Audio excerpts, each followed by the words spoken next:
Teman-teman sekalian yang dirahmati Allah Subhanahu wa taala, yang semoga selalu dijaga hatinya oleh Allah Subhanahu wa taala agar selalu thiqah billah, agar selalu percaya dan yakin kepada Allah Subhanahu wa taala. Karena kelemahan kita itu berawal saat kita mulai meragukan Allah. Dalam segala dinamika hidup, kita selalu butuh Allah. Kita butuh Allah ketika Allah kasih kita ujian. Bahkan tetap kita butuh Allah ketika Allah kasih kita nikmat. Kalau kita butuh Allah saat diuji, agar kesabaran kita terjaga. Karena orang yang tidak ditemani atau dibersamai oleh Allah Subhanahu wa taala ketika dia sedang diuji, maka dia akan mudah untuk berkeluh kesah, bahkan berputus asa. Kebersamaan Allah kepada dia saat dia diuji itu adalah Allah Subhanahu wa taala menghibur hatinya. Allah Subhanahu wa taala menenangkan hatinya. Allah Subhanahu wa taala menghidupkan hatinya dengan nikmat iman. Ala bidzikrillahi tatmainnul qulub. Innamal mu'minun idza dzukirallah wajilat qulubuhum. Bukankah dengan mengingat Allah hati menjadi tenang?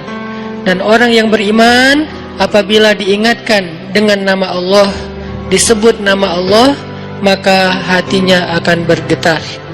Ini bentuk Allah membersamai hambanya ketika dia dalam keadaan diuji.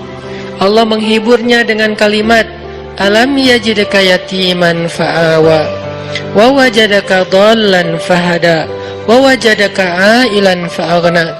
Allah menghiburnya dengan kalimat, inna a'tainakal kautsar. Allah menghiburnya dengan kalimat, kalla saya'lamun summa kalla saya'lamun. Allah menghiburnya dengan kalimat, la tahzan innallaha ma'ana. Ini adalah ketika Allah membersamai seorang hamba saat dia dalam keadaan diuji. Allah membersamai hamba juga ketika dia dalam keadaan diberi nikmat. Karena tanpa itu, maka seseorang akan jatuh justru kepada dosa-dosa karena dia mendapatkan banyak kenikmatan hidup. Kalau Allah Subhanahu wa taala tidak menjaga dia saat dia diberi nikmat, maka nikmat itu justru menjadi jalan bagi dia untuk terjerumus kepada banyak dosa.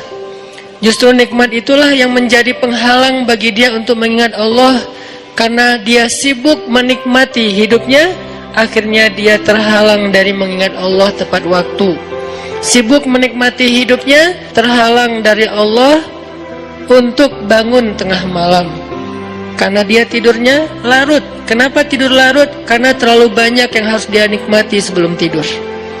Dia bisa makan-makan, dia bisa jalan-jalan, dia bisa ngopi, dia bisa ketemu teman, dia bisa belanja. Bahkan dia nunggu midnight sale untuk bisa menghabiskan nikmat yang Allah kasih kepada dia. Sehingga akhirnya tidurnya terlalu larut, lalu dia tidak bisa bangun untuk menghadap Allah, curhat kepada Allah. Hal yang selama ini dia lakukan justru ketika dia diuji oleh Allah. Ketika diuji oleh Allah, mudah bagi dia bangkit tengah malam, curhat, sujud panjang, menangis dalam doa. Ketika Allah kasih nikmat, curhatnya hilang, malamnya lelap, sampai bahkan subuhnya juga kelewat. Ini kalau Allah nggak membersamai seorang hamba ketika dia diberi nikmat. Sehingga orang yang seperti ini, kalau dalam keadaan seperti ini terus-menerus dalam jangka waktu yang lama, nanti dia akan terjebak di dalam istidraj.